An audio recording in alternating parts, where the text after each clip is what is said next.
Hello everyone, it's Parth again and I welcome you all to the next lecture of our series of modern history. ये हमारे series का lecture 8 हम आज discuss करने वाले हैं और अभी आज हम डिस्कस कर रहे हैं chapter 2 that is Indian states and society in the 18th century. अभी तक इस चैप्टर के अंदर हम 7 लेक्चर्स डिस्कस कर चुके हैं और मैं आपको क्विक रिकैप देता हूँ कि हमने क्या देखा था इन 7 लेक्चर्स में और फाइनली 7th लेक्चर में जो इससे पहले वाला प्रीवियस लेक्चर था जिससे कंटिन्यूटी मेंटेन हो जाए और फिर हम स्टार्ट करेंगे हमारा आज का 8th लेक्चर. अभी तक हम डिस्कस कर रहे थे किस तरह से रीजनल स्टेट्स जो हैं या रीजनल पार्ट्स अपनी पावर को असर्ट कर रही हैं देश के अंदर, किस तरह से वो इस्टेब्लिश कर रही हैं अपने आप को. सारी रीजनल पार्ट्स को हम धीरे धीरे डिस्कस कर चुके हैं और हमने उनको डिवाइड भी कर लिया था, क्लासीफाई भी कर लिया था. कुछ ऐसी थी जो इंडिपेंडेंट या फिर सेमी इंडिपेंडेंट थी, कुछ ऐसी रीजनल स्टेट्स या रीजनल पार्ट्स थी जो इमर्ज करी थी बिकॉज ऑफ पेजेंट अपराइजिंग्स. ठीक है, ऑपरेशन की वजह से वो उन्होंने एक रेबेलियस स्टेट वो बनी और फिर उन्होंने धीरे धीरे पॉलिटिकल पावर अज्यूम करना शुरू कर दिया. इन रीजनल स्टेट्स में हम कई सारी रीजनल स्टेट्स डिस्कस कर चुके हैं. हमने राजपूत के बारे में बात करी थी, हम मैसूर के बारे में डिस्कस कर चुके हैं, केरला के 4 अलग अलग जो पार्ट्स थे उनके बारे में हम डिस्कस कर चुके हैं. हमने फिर उसके अंदर त्रावणकोर को डिटेल में डिस्कस किया था. इसके साथ साथ जैसे हमने सिक्स को डिस्कस कर लिया, हमने पठान्स डिस्कस किए थे, हमने रोहिलास डिस्कस किए थे.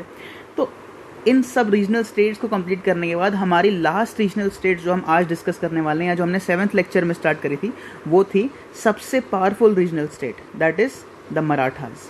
ठीक है, हम जो है मराठास के बारे में हमने 7th लेक्चर के अंदर स्टार्ट किया था और कुछ सब्सिक्वेंट लेक्चर्स में आज भी और नेक्स्ट लेक्चर्स में मराठास को ही डिस्कस करने वाले हैं. जब हमने मराठा एम्पायर के बारे में पढ़ना स्टार्ट किया था तो हमने देखा कि that Marathas was the biggest challenge, सबसे बड़ा चैलेंज था डिकेइंग मुगल पावर को. कि जो मराठास थे, जितने भी रीजनल स्टेट्स थी उन सब में सबसे स्ट्रॉन्ग रीजनल स्टेट जो थी वो मराठास थी और वो सबसे बड़ा चैलेंज पोज करती थी टू द डिकेइंग मुगल्स. हमने देखा कि मराठास ने हमको कई सारे ब्रिलियंट कमांडर्स भी दिए थे, कई सारे ऐसे कमांडर्स शूट डिप्लोमेट्स दिए थे जिन्होंने अपनी पावर को असर्ट करा बहुत अच्छी तरीके से. यानी कि उनके अंदर बहुत सारी खूबियाँ थी, बट कई सारे रीजंस ऐसे भी थे जिसकी वजह से मराठास इतने अच्छे होने के बाद भी, इतने ब्रिलियंट कमांडर्स होने के बाद भी वो जो है अपने आप को एक ऑल इंडिया एम्पायर की तरह एस्टैब्लिश नहीं कर पाए. उसके बेसिकली अगर हम ब्रॉडली देखें तो 2 रीजंस थे. पहला रीज़न उसका ये था कि उनके अंदर यूनिटी नहीं थी, दे लैक्ड यूनिटी. जितने भी मराठा सरदार थे, चाहे वो कितने भी ब्रिलियंट कमांडर्स हो, कितने भी अच्छे सोल्जर्स हों, वो आपस में जो है लड़ाई करना शुरू करते थे या म्यूचुअल क्वारल्स के अंदर बार बार इंडल्ज थे, क्योंकि उनको सारा का सारा जो उनका ध्यान था वो इसमें था कि वो पॉलिटिकल पावर या टेरिटोरियल पावर ज़्यादा से ज़्यादा अज्यूम कर लें. तो उनके अंदर यूनिटी तो बिल्कुल भी नहीं थी. दूसरा रीज़न ये था कि उनके पास कोई मॉडर्न आउटलुक नहीं था जिससे वो पूरे के पूरे देश को किसी एक तरीके से यूनाइट कर सकें और एक मॉडर्न इंडिया, एक मॉडर्न नेशन को एमर्ज करवा सकें. ठीक है, they did not have any modern outlook या उनके पास कोई पर्सपेक्टिव नहीं था कि इस पॉलिटिकल आइडियोलॉजी पे या थ्योरी पे हम अपने देश को या नए नेशन को एस्टैब्लिश करेंगे. दे लैक द एलिमेंट्स जो एक मॉडर्न नेशन के डेवलपमेंट के लिए, एस्टैब्लिशमेंट के लिए ज़रूरी होते हैं. तो इस वजह से वो जो है इन 2 रीजन्स की वजह से एक ऑल इंडिया एम्पायर को एस्टैब्लिश नहीं कर पाए. लास्टली मैंने आपको ये वाली बात बताई थी कि they were strong enough to destroy the Mughal empire. वो मुगल एम्पायर को डिस्ट्रॉय करने के लिए तो स्ट्रॉन्ग इनफ थे, but that they were not enough to replace it. वो उसको रिप्लेस नहीं कर पाए. उनको डिस्ट्रॉय तो कर दिया, बट उनकी जो ग्रेट लीनियज थी या उनकी जो लेगेसी थी उसको आगे कंटिन्यू नहीं कर पाए. फिर हमने डिस्कस करना स्टार्ट कर दिया था किंग शाहू के बारे में.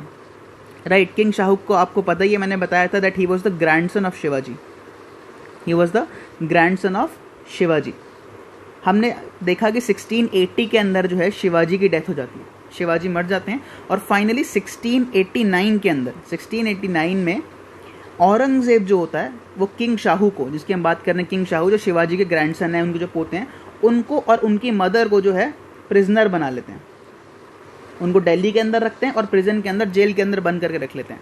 अब जेल के अंदर वो 1689 से लेके 1707 तक रहते हैं. 1707 में औरंगज़ेब की जो है डेथ हो जाती है और औरंगज़ेब की डेथ के साथ ही शाहू को और शाहू की मदर को जो है रिलीज़ कर दिया जाता है.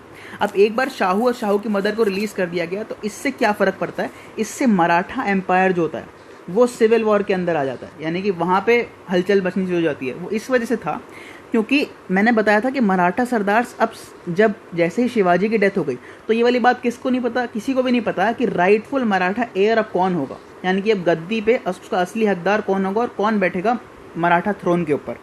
तो जैसे ही 1707 के अंदर शाहू और उसकी मदर वापस आ जाते हैं तो लड़ाई होनी शुरू हो जाती है, फिर क्लैशेस होना शुरू हो जाते हैं शाहू के बीच में और ताराबाई के बीच में. अब ये ताराबाई कौन है? जितना भी हमारा मराठा किंगडम है, अगर फॉर एग्जांपल ये हमारा मराठा किंगडम है, ये हमारा कोस्ट है, तो उसके सदर्न एरिया में यहाँ पे एक रूलर रूल करते थे जिनका नाम था राजा राम। ये राजा राम भी जो है शिवाजी से ही रिलेटेड थे। राजा राम जो थे वो शिवाजी के दूसरे बेटे थे, शिवाजी के 2 बेटे थे और उनमें से जो छोटा बेटे थे उनका नाम था राजा राम। ठीक है, तो जो राजा राम 1 थे ये कोल्हापुर के रीजन पे, यानी कि जो सदर्न मराठा एम्पायर था वहाँ पे रूल करते थे। 1700 के अंदर राजा राम की डेथ हो गई और राजा राम की जो वाइफ थी जिनका नाम था ताराबाई, उन्होंने भी डिसाइड कर लिया कि मैं अपने बेटे को, जिनका नाम उन्होंने शिवाजी द सेकंड रखा था, अपने बेटे को शिवाजी द सेकंड को मराठा एम्पायर का हेड बनाऊंगी या फिर उसको फंक्शनल हेड बनाऊंगी। बट इसी पोजीशन पे इसी टाइम पे 1707 से वहाँ से औरंगज़ेब के जेल से छूट के आ जाते हैं शाहू। तो शाहू और ताराबाई के अंदर ये सिविल वॉर छिड़ जाती है कि कौन अब मराठा थ्रोन का राइटफुल एयर है, क्या वो शाहू बैठेगा गद्दे पे या फिर शिवाजी बैठेगा। अब इसका डिसीजन किस तरह से होता है? इसका डिसीजन कुछ इस तरह से होता है क्योंकि इस टाइम पे जो गद्दी होती है, यानी कि मराठा थ्रोन होता है, उसके लिए तो हमको पता है कि शाहू और ताराबाई के बीच में लड़ाई हो रही है। बट इसके साथ साथ पैरेलली एक और चीज़ भी चल रही है, वो ये हो रहा है कि जो मराठा सरदार्स हैं वो अपनी पोजीशन को एस्टैब्लिश करने उन्होंने शुरू कर दिया। उनको पता लग गया कि सेंटर के अंदर जो है वो थोड़ा वीक हो रहा है क्योंकि शाहू और ताराबाई के बीच में लड़ाई हो रही है। तो उन्होंने इस अपॉर्चुनिटी का इस्तेमाल किया अपनी पोजीशन को एस्टैब्लिश करने के लिए। धीरे धीरे अपनी आर्मीज को स्ट्रॉन्ग किया। और यहाँ पे खास बात क्या थी कि जितने भी मराठा सोल्जर्स होते थे वो सब लॉयल होते थे only towards their own Maratha sardar. उनके लिए एम्पायर के लिए या फिर राजा के लिए इतनी लॉयल्टी नहीं आती थी जितना मराठा सरदार्स के लिए थे। तो जो मराठा सरदार्स बोलते थे वही उनके आर्मी के सोल्जर्स करते थे। अब यहाँ पे इन मराठा सरदार्स में एक ऐसा मराठा सरदार धीरे धीरे इमर्ज हुआ जिसने सारे के सारे और मराठा सरदार्स को कंबाइन करके शाहू की तरफ अटैच कर लिया। उनका नाम था बालाजी विश्वनाथ।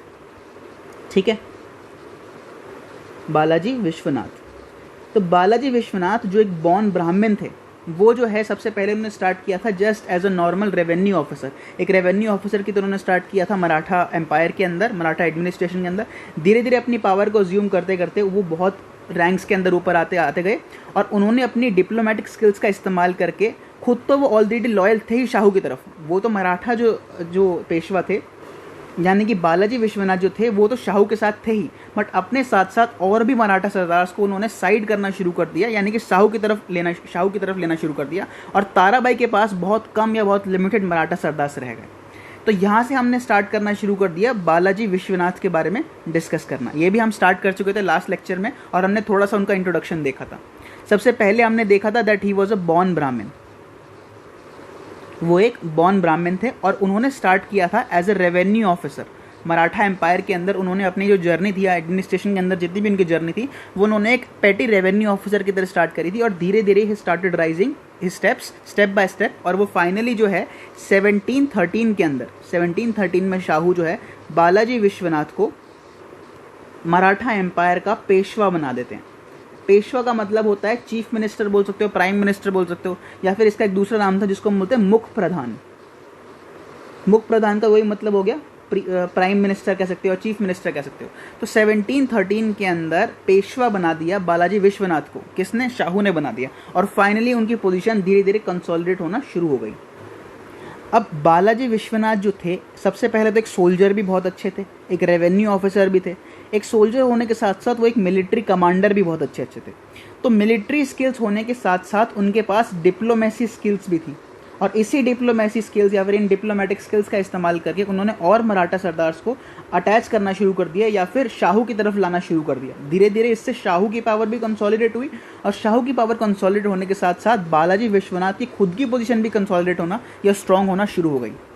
बालाजी विश्वनाथ ने और उनके जो सब्सिक्वेंट सन थे जिनका नाम था बाजीराव वन और बालाजी विश्वनाथ ने मिल के जो है लगभग 1740 तक पेशवा की जो गद्दी है, जो पेशवा की पोस्ट है, उसको डी फैक्टो हेड बना दिया। डी फैक्टो हेड का मतलब हम कह सकते हैं फंक्शनल हेड बना दिया मराठा एम्पायर का। यानी कि नॉमिनली तो इस टाइम पे शाहू रूल कर रहा है बट धीरे धीरे इनकी पोजीशन इतनी ज़्यादा कंसोलिडेट हो जाती है, ये बालाजी विश्वनाथ और बाजीराव वन पेशवा की जो थ्रोन है या पेशवा की जो गद्दी है उसकी पोस्ट है उसको इतना स्ट्रांग बना लेते हैं कि जितना भी मराठा एम्पायर का एडमिनिस्ट्रेशन है वो शाहू नहीं चला रहा। अब वो सारी की सारी पावर जो है धीरे धीरे पेशवा के हाथ में जा रही है। ठीक है, फिर हमने यहाँ तक तो हमने लास्ट लेक्चर में 7th लेक्चर में डिस्कस कर लिया था। आज हम स्टार्ट करते हैं हमारा नेक्स्ट लेक्चर जो है।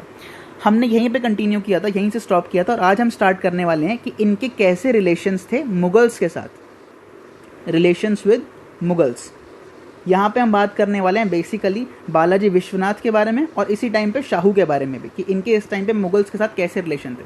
अभी तो इतने अच्छे रिलेशन नहीं थे क्योंकि 1707 तक तो औरंगजेब ने इनको कैद करके रखा हुआ था, शिवाजी को भी इंसल्ट किया था औरंगजेब ने। अब ऐसे रिलेशंस थे क्योंकि हमको पता लग गया था कि बालाजी विश्वनाथ ने इस अपॉर्चुनिटी का इस्तेमाल किया। बालाजी विश्वनाथ को ये वाली बात पता लग गई कि जो मुगल एम्पायर है इस टाइम पे वो धीरे धीरे डीके हो रहा है, and he took full advantage of the Mughal internal conflicts to increase the Maratha power, है ना। बालाजी विश्वनाथ ने मराठा एम्पायर को डीके होते होते देखा और इस अपॉर्चुनिटी का इस्तेमाल किया अपनी खुद की पावर को, यानी कि मराठा किंगडम को एक्सपैंड करने के लिए नॉर्थ में। जब हम डिस्कस कर रहे थे फर्स्ट चैप्टर के अंदर, जब हम फर्स्ट चैप्टर में कुछ स्टार्टिंग के लेक्चर्स में बात कर रहे थे, हमने जुल्फ़िकार खां के बारे में बात करी थी। तो हमने डिस्कस किया था कि जुल्फ़िकार खां ने जो है मराठास को चौथ और सरदेशमुखी दोनों देने के लिए एक्सेप्ट कर लिया था। इससे पहले जो रूलर थे, इससे पहले 1707 के बाद जो बहादुर शाह आए थे, बहादुर शाह 1707 से लेकर 1712 तक रूल करते हैं, और इन 5 सालों के अंदर वो ऑल्दो जो है सरदेशमुखी लेने के लिए तो एक्सेप्ट कर लेते हैं, यानी कि मराठास डिमांड करते हैं कि हमको सरदेशमुखी और चौथ दोनों कलेक्ट करने दो डेक्कन का, बट बहादुर शाह कहते हैं कि आप सरदेशमुखी तो कलेक्ट कर सकते हो बट आप चौथ नहीं कलेक्ट कर सकते। ये किसने बोला था? बहादुर शाह ने। बट एक बार बहादुर शाह की डेथ हो गई और उसके बाद जुल्फ़िकार खां के हाथ में जब एडमिनिस्ट्रेशन आई तो जुल्फ़िकार खां को किसने प्रेशराइज किया? बालाजी विश्वनाथ ने, कि अब आप मराठा एम्पायर को सरदेशमुखी भी कलेक्ट करने दो और चौथ भी कलेक्ट करने दो, ठीक है। ऑल्दो बहादुर शाह ने जो है मराठा एम्पायर को चौथ देने से मना कर दिया था, बट ये किस टाइम पे था? आप ध्यान से देखो, 1707 से लेकर 1712 तक इस टाइम पे बहादुर शाह है, और लगभग 1713 में जो है जुल्फ़िकार खां पावर में आता है। 1713 के अंदर ही बालाजी विश्वनाथ भी पावर में आ जाते हैं। तो दोनों का जो ये टाइम पीरियड है 1713 ही था। जैसे 1713 में मुगल कोर्ट के अंदर जुल्फ़िकार खां के हाथ में एडमिनिस्ट्रेशन आ जाता है, और ये भी इस टाइम पे मेन रूलर नहीं है, ये भी एडमिनिस्ट्रेशन चला रहे हैं। सिमिलरली 1713 में यहाँ पे जो नॉमिनल हेड है वो तो शाहू ही है, यानी कि ऑफिशियली हेड तो इस टाइम पे शाहू है, बट बालाजी विश्वनाथ के हाथ में सारा एडमिनिस्ट्रेशन है 1713 से। तो 1713 से वो धीरे धीरे प्रेशराइज करना शुरू कर देते हैं जुल्फ़िकार खां को, और अपनी डिप्लोमेटिक स्किल्स का इस्तेमाल करके वो चौथ तो ले लेते हैं और सरदेशमुखी भी ले लेते हैं, ठीक है। सरदेशमुखी और चौथ दोनों कलेक्ट करने का डिमांड जो थी मराठास की वो एक्सेप्ट करना पड़ता है जुल्फ़िकार खां को due to the pressure of Balaji Vishwanath, ठीक है। इसके साथ हमारा जो जुल्फ़िकार खां के रिलेशंस कंप्लीट हो गए। नेक्स्ट हम बात करते हैं कि सैयद ब्रदर्स के साथ क्या पैक्ट हुआ था। सईद ब्रदर्स के बारे में हम डिस्कस कर चुके हैं ऑलरेडी। फर्स्ट लेक्चर के अंदर हमने बात किया था हुसैन अली खान बराह और अब्दुल्ला खां, दो ये भाई थे, और ये जाने जाते हैं हिस्ट्री के अंदर by the name of king makers. ये खुद तो गद्दी पे नहीं बैठते थे, बट ये किसी न किसी पपेट रूलर का इस्तेमाल करते थे और एडमिनिस्ट्रेशन जो है पर्दे के पीछे खुद चलाते थे।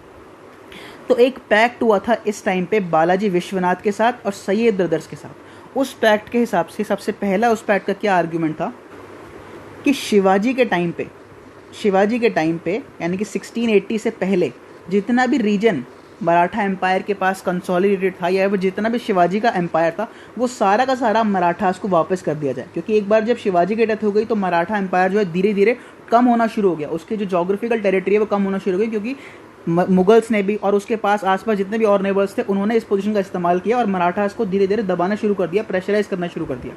तो पहला पॉइंट तो ये रखा गया, पहली कंडीशन तो ये थी कि शिवाजी के जितने भी टेरिटरीज थी, जिसको हम बोलते हैं स्वराज ऑफ शिवाजी जिसको हम बोलते हैं, वो जितना भी टेरिटरी थी वो सारी की सारी जो है मराठास को वापस कर दी जाए। All the territories that were a part of Shivaji's kingdom, that is Shivaji स्वराज्य, वर रिस्टोर्ड टू मराठास। पहला तो ये पॉइंट हो गया। दूसरा ये था, दूसरी कंडीशन ये रखी गई दैट मराठास को जो है एक्सेप्ट कर दिया गया, यानी कि जुल्फ़िकार खान ने और सैयद ब्रदर्स ने ये वाली बात एक्सेप्ट कर ली कि मराठा जो है 6 डेक्कन प्रोविंसेस, डेक्कन के अंदर 6 ऐसी प्रोविंसेस होंगी जहाँ से मराठा जो है चौथ और सरदेशमुखी दोनों कलेक्ट कर सकते हैं, ठीक है। ये वाली बात आप एक ध्यान से समझो कि जब जुल्फ़िकार खां के साथ जो है डील करी थी, जुल्फ़िकार खां के साथ ऑलरेडी डील कर चुका था 1713 में जब बालाजी विश्वनाथ यहाँ पे पावर में आए थे, बट यहाँ पे जुल्फ़िकार खां ने बोला था कि हम जो है मुग़ल ऑफिशियल्स को बोलेंगे कि वो कलेक्ट करें जितना भी चौथ और सरदेशमुखी, और वो फिर जो है मराठास को दें, यानी कि मराठास को डायरेक्ट कलेक्ट करने की अभी राइट नहीं दी थी जुल्फ़िकार खां के अंडर। बट सैयद ब्रदर्स के साथ जो पैक्ट किया था अभी बालाजी विश्वनाथ में, वहाँ पे वो डायरेक्टली कलेक्ट कर सकते थे। 6 डेक्कन प्रोविंसेस चुनी गई और उन 6 डेक्कन प्रोविंसेस के ऊपर डायरेक्टली जो भी मराठा सरदार हैं या मराठा एम्पायर, वो डायरेक्टली चौथ और स्वदेशमुखी दोनों कलेक्ट कर सकता है। ये तो दोनों बात हो गई किसके फेवर में, मराठास के फेवर में हो गई कि शिवाजी का स्वराज है वो वापस दे दिया जाएगा, जितना भी उसका किंगडम था। और दूसरा, जितने भी मराठा सरदार थे उनको जो है 6 डेक्कन प्रोविंसेस दे दी जाएंगी कि मराठा एम्पायर के अंदर 6 डेक्कन प्रोविंसेस इंक्लूड कर दी जाएंगी, जहाँ से वो चौथ और स्वदेशमुखी डायरेक्टली कलेक्ट कर सकते हैं। इसके रिटर्न में 2 काम करने पड़े मराठा एम्पायर को। उसमें सबसे पहला काम ये था दैट शाहू, उसने सबसे पहले तो मुगल सुज़रेनिटी या फिर मुगल पैरामाउंसी एक्सेप्ट कर ली। मुगल पैरामाउंसी एक्सेप्ट करने का मतलब है कि ऑफिशियली मान लिया कि जो मुगल है, मुगल जो हैं वो मराठास के ऊपर आते हैं और मराठास रूल कर रहे हैं मुगल अथॉरिटी के अंदर। तो ये तो उसने ऑफिशियली यानी कि बस कागज़ों पे एक्सेप्ट कर लिया था। और इसी मुगल पैरामाउंसी या मुगल सुज़रेनिटी को एक्सेप्ट करने के साथ साथ शाहू को बोला गया कि आप अपने 15,000 सोल्जर्स 15,000 सोल्जर्स हमेशा रेडी रखो डेक्कन के अंदर मुगल आर्मी के लिए। यानी कि मुगल आर्मी की अगर कहीं से भी लड़ाई जाती है निज़ाम के साथ या किसी और मायसोर के साथ, किसी के साथ भी, तो आपको कम से कम अपने 15,000 आर्मी जो है हमेशा रेडी रखने पड़ेंगे मुगल्स की हेल्प करने के लिए किसी भी लड़ाई में। ये तो पहला हो गया। दूसरा ये था कि मराठास को बोला गया कि आप हर साल एनुअल ट्रिब्यूट दो 10 लाख रुपए का, ठीक है, 10 लाख रुपीज़ ईयर, यानी कि हर साल का एक एनुअल ट्रिब्यूट दोगे आप 10 लाख रुपए किसको, मुगल अथॉरिटी को। अगर आपको ये सारी चीज़ें चाहिए, यानी कि आपको जो अगर शिवाजी का स्वराज चाहिए और आपको चौथ और स्वदेशमुखी कलेक्ट करने का राइट चाहिए 6 डेक्कन प्रोविंसेस के ऊपर, ये दोनों तो मराठा एम्पायर को मिल गया। रिटर्न में उनको क्या करना पड़ा, एक तो पैरामाउंसी एक्सेप्ट करनी पड़ी और दूसरा 15,000 सोल्जर्स लगाने पड़े डेक्कन के अंदर मुगल आर्मी के साथ। और तीसरा ये क्या था कि उनको जो है एनुअल ट्रिब्यूट देना पड़ा हर साल 10 लाख रुपए मुगल आर्मी को। तो अभी हम डिस्कस कर रहे हैं कि मराठास के साथ और मुगल्स के साथ इनके कैसे रिलेशन थे 1707 के बाद, यानी कि बालाजी विश्वनाथ जब एक बार पावर के अंदर आ गए तो उसके बाद मुगल्स के अंदर और मराठास में कैसे रिलेशंस थे। 2 चीज़ें हम डिस्कस कर चुके हैं ब्रॉडली। सबसे पहले कि जुल्फ़िकार खां के साथ कैसे रिलेशंस थे और दूसरा सैयद ब्रदर्स के साथ कैसे रिलेशन थे और उनके साथ क्या पैक्ट था। तीसरा हम ये वाली बात कह सकते हैं कि इन जनरल मराठास के और मुगल्स के जो रिलेशंस थे या जो उनका बॉन्ड था वो इस टाइम पे स्ट्रेंथन होना शुरू हो गया, फिर स्ट्रॉन्ग होना शुरू हो गया, जो औरंगजेब के टाइम पे थोड़ा वीक हो गया था। ठीक है, औरंगजेब की कुछ एंटी हिंदू जो पॉलिसीज़ थी उनकी वजह से मराठास को सप्रेशन झेलना पड़ा। बट जैसे ही 1707 में एक बार औरंगजेब की डेथ हो जाती है, उसके बाद हम देखते हैं कि लेटर मुगल्स के टाइम पे मराठास और मुगल्स के बीच में थोड़ा बॉन्ड जो है वो स्ट्रेंथन होना शुरू हो जाता है। ये हमको पता लगता है बेसिकली 2 इवेंट्स के थ्रू। सबसे पहला इवेंट इसमें हमको ये वाला बताता है कि 1714 के अंदर 1714 में ये हमारे पास फैक्ट है कि शाहू जो थे, जो इस टाइम पे मराठा के हेड थे या फिर नॉमिनल हेड थे, he walked barefoot and paid obeisance at the tomb of Aurangzeb at Khuldabad. यानी कि शाहू जो है नंगे पैर बेयरफुट चलना शुरू किया उन्होंने, और वो कहाँ तक गए, औरंगाबाद तक गए। औरंगाबाद यानी कि औरंगाबाद में स्पेशली एक जगह है जिसका नाम है खुलदाबाद। खुलदाबाद में जो है औरंगजेब की कब्र है, यानी कि औरंगजेब का टूम है जहाँ पे औरंगजेब को दफनाया गया था। तो वहाँ तक, यानी कि वो यहाँ से स्टार्ट करते हैं औरंगजेब अपने एम्पायर से, जहाँ से पूना से या सतारा से, और वहाँ से चलते चलते नंगे पैर वो जाते हैं खुलदाबाद तक जहाँ पे औरंगजेब का टूम है। इससे वो दिखा सकते हैं कि वो एक होमेज दे रहे हैं या फिर ओबिसियंस दे रहे हैं, अपनी लॉयल्टी प्रूफ कर रहे हैं कि शाहू जो है लॉयल हैं फॉर मुगल एम्पायर। ठीक है, इससे हमको पता लगता है कि इनके रिलेशन स्ट्रेंथन होना शुरू हो गए हैं। पहला तो ये इवेंट था।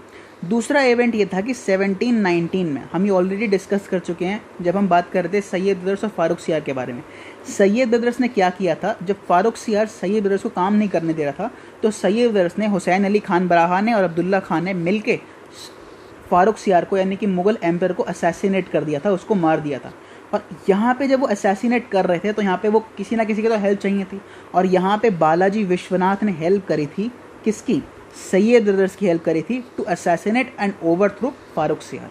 ठीक है, 1719 के अंदर Balaji Vishwanath accompanied Hussain Ali Khan Barha and Abdullah Khan to Delhi and helped them in overthrowing and assassinating Farrukh Siyar. Farrukh सियार को मारने में और उसको ओवरथ्रो करने में बालाजी विश्वनाथ ने हेल्प करी थी सैयद ब्रदर्स की। इससे हमको देखने को मिलता है किस तरह से, अब सबसे पहले तो शाहू ने अपना ओबिसियंस या फिर होमेज पे करिए औरंगजेब को। दूसरा यहाँ देखते हैं कि बालाजी विश्वनाथ हेल्प कर रहे हैं मुगल पॉलिटिक्स को चेंज करने में। इससे हमको पता लगता है कि उनके बीच का जो जो बॉन्ड था वो स्ट्रेंथन होना शुरू हो गया। हम देख सकते हैं कि ये जो 1719 में जब बालाजी विश्वनाथ दिल्ली के अंदर गए थे तो उन्होंने डायरेक्टली अपनी आंखों से खुद देखा कि मुग़ल एम्पायर कितना वीक पड़ गया है। एक नोबल जो है, यानी कि सईद रस जो एक सिंपल नोबल थे, उन्होंने किस तरह से ट्रेचरी का इस्तेमाल करके या फिर कॉन्स्पिरेसी करके जो मुग़ल एम्परर था फारूक सियार, उसको किस तरह से मरवा दिया। तो at Delhi Balaji Vishwanath saw first hand the weakness of Mughal empire and was filled with the ambition of northern expansion.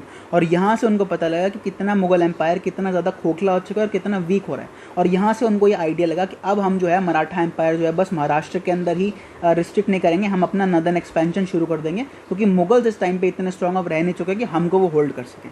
तो यहाँ से जो है बालाजी विश्वनाथ को ये आइडिया लग जाता है कि हम नदर्न एक्सपेंशन अपना शुरू कर देते हैं। नेक्स्ट हम अगर बात कर रहे हैं बालाजी विश्वनाथ की, तो हम देखते हैं कि उनका जो टैक्स कलेक्शन था वो किस तरह से होता था। बालाजी विश्वनाथ को हमने देख लिया, ऑलरेडी उनको जो है 6 डेक्कन प्रोविंसेस मिल चुकी है, जहाँ से उनको चौथ और सरदेशमुखी दोनों कलेक्ट करना है।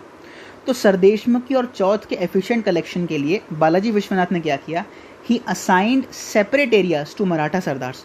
हर एक मराठा सरदार को उठाया और एक एक सेपरेट एरिया दे दिया। जितना भी एम्पायर है मराठा एम्पायर, उसको अलग अलग पार्ट्स में डिवाइड किया और हर पार्ट को जो है एक मराठा सरदार को दे दिया और उस मराठा सरदार को बोला कि आप यहाँ से जो है चौथ और सरदेशमुखी कलेक्ट करो, और इसी चौथ और सरदेशमुखी जो आप डायरेक्टली कलेक्ट कर रहे हो, इसमें से कुछ आप अपने पास रखो अपने पर्सनल एक्सपेंस के लिए, अपनी आर्मी को मेंटेन करने, अपने सोल्जर्स को एकोमोडेशन देने के लिए और उस सब के लिए, और जितना बचेगा कुछ शेयर जो है वो स्टेट को दे दो, यानी कि पेशवा को दे दो।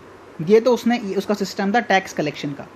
अब ये जो असाइनमेंट था या ये जो पूरा सिस्टम था कि मराठा सरदार्स को जो है कोई ना कोई एरिया एलोकेट कर देना या असाइन कर देना और वहाँ से टैक्स कलेक्ट करना, इसने जो है क्या किया, it increased Peshwa's personal power through patronage. इससे क्या हुआ, अब सब मराठा सरदार्स को ये वाली बात पता लग गई कि किसके हाथ में डिसाइड करना, पेशवा के हाथ में डिसाइड करना कि किसको जो है कौन सी जगह मिलेगी या कहाँ का टैक्स कलेक्ट करने का राइट मिलेगा। तो वो जो है पेशवा के आसपास भिन-भिनाना शुरू कर दिया। उन्होंने पेशवा को चापलूसी करना शुरू कर दिया, उसके जो है टुवर्ड्स रॉयल्टी पे करना शुरू कर दिया। इससे जो पेशवा था, यानी कि जो बालाजी विश्वनाथ थे, उनकी खुद की पावर जो थी, उनकी पर्सनल पावर जो थी, वो कंसोलिडेट होना और वो स्ट्रांग होना शुरू हो गई।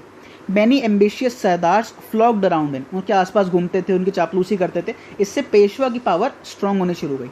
बट अगर हम देखें इस प्रोसेस को in the long run it was a major source of weakness for Maratha empire. इससे क्या हुआ, इससे मराठा सरदार्स ने अपने आप को देखना शुरू कर दिया एज इंडिविजुअल यूनिट्स, कि वो जो है इंडिविजुअल यूनिट्स हैं और मराठा सरदार्स मराठा एम्पायर से अलग हैं।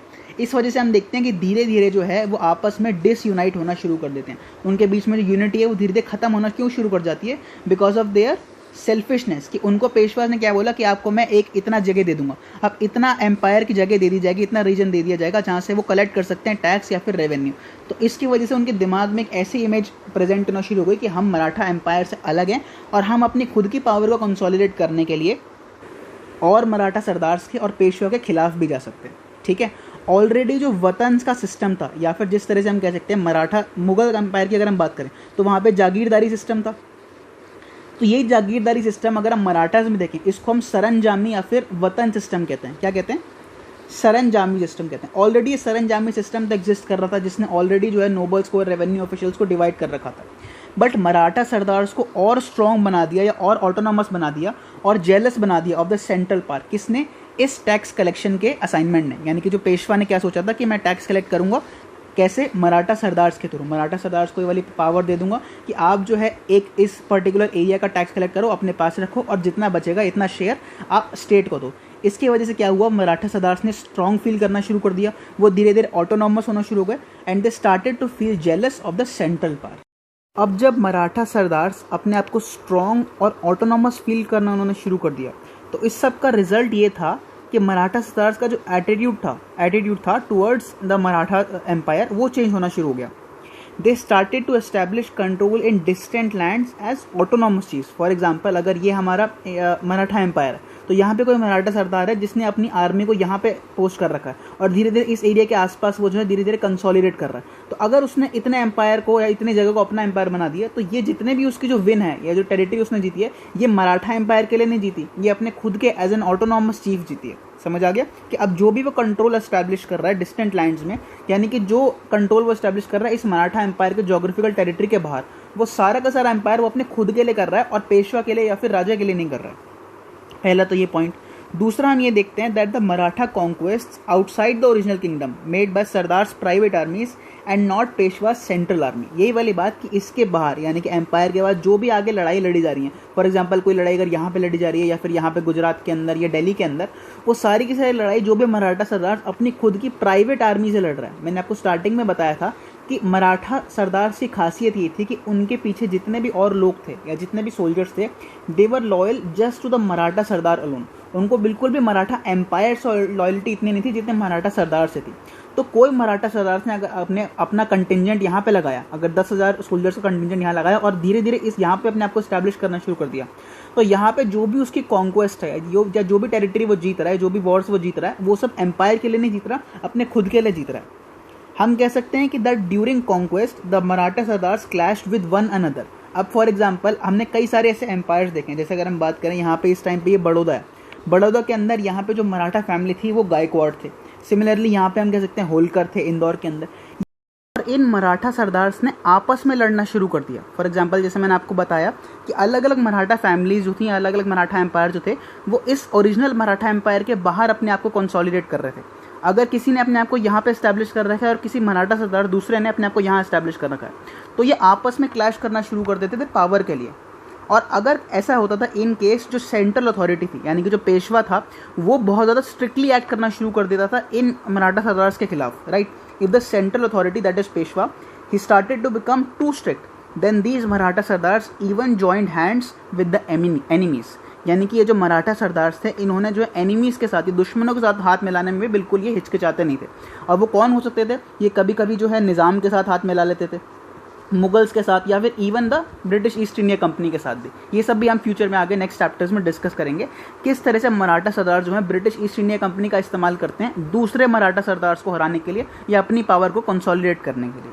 ठीक है, फाइनली हम देखते हैं कि 1720 का टाइम आ जाता है। 1713 में हमने देखा था कि बालाजी विश्वनाथ जो है वो पेशवा बन जाते हैं और 7 साल तक लगभग वो पेशवा रहते हैं। एंड 1720 के अंदर बालाजी विश्वनाथ की जो है डेथ हो जाती है। He is dead and he is succeeded by his 20-year-old son Bajirao one. अब ये बाजीराव वन वही कैरेक्टर है जो हम देखते हैं कि जो मूवी थी बाजीराव मस्तानी, वहाँ पे हम देखते हैं कि उस मूवी के अंदर जो रणवीर सिंह ने कैरेक्टर प्ले किया था वो बाजीराव वन का ही था। और उस मूवी का जो पूरा प्लॉट है, सेटिंग है, वो इसी पॉइंट के बाद से स्टार्ट करता है। 1720 में आप देखते हो कि जब बाजीराव वन जो है उसका टेस्ट लिया जाता है, क्योंकि बालाजी विश्वनाथ की 1720 के अंदर डेथ हो जाती है और फिर नेक्स्ट पेशवा चाहिए होता है। तो फिर वहाँ पे टेस्ट लेते हैं बाजीराव वन का या रणवीर सिंह का कि किस तरह से आप प्रूव करो अपने आप को कि आप जो है इस पेशवा की जो गद्दी या फिर थ्रोन है इसके लिए आप लायक हो। ठीक है, और फिर वो पूरा सीन होता है। तो ये 1720 का ही वो सेटिंग है जब बालाजी विश्वनाथ की फाइनली डेथ हो जाती है और उनका जो बेटा है 20-year-old सन बाजीराव वन वो जो है गद्दी पे आ जाता है। इसके साथ हम जो है हमारा आज का लेक्चर कंप्लीट करते हैं और नेक्स्ट लेक्चर में लेक्चर 9 के अंदर हम बाजीराव वन से ही स्टार्ट करेंगे। बाजीराव वन जो है हमारा, हम वहीं से 1720 के बाद से कंटिन्यू करेंगे। धीरे धीरे फिर हम नाना साहिब पे आएंगे और आगे थर्ड बैटल ऑफ पानीपत को डिस्कस करेंगे। I hope you liked today's lecture, and if you did, then give it a thumbs up and subscribe to the channel. Till then, thank you and have a nice day.